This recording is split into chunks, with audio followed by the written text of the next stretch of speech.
প্রিয় প্রতিক্ষণের আপনজন, সকলকে জানাচ্ছি ঈদের শুভেচ্ছা, ঈদ মুবারক।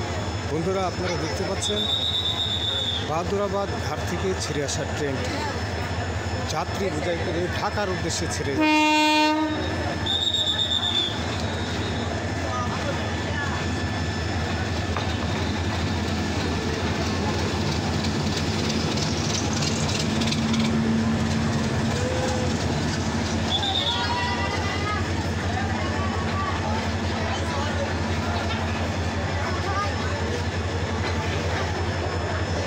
ছাদ বোঝাই করে ট্রেনটি চলে যাচ্ছে ঢাকার উদ্দেশ্যে।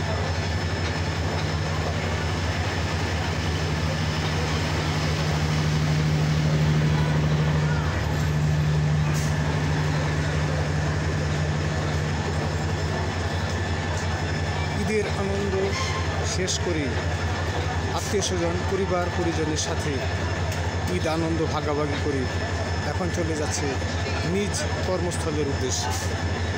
বন্ধুরা, আমাদের আজকের এই ভিডিওটি আপনাদের সামনে উপস্থাপন করছি। ভিডিওটি ভালো লাগলে অবশ্যই লাইক, কমেন্ট, শেয়ার, সাবস্ক্রাইব করে পাশে থাকবেন।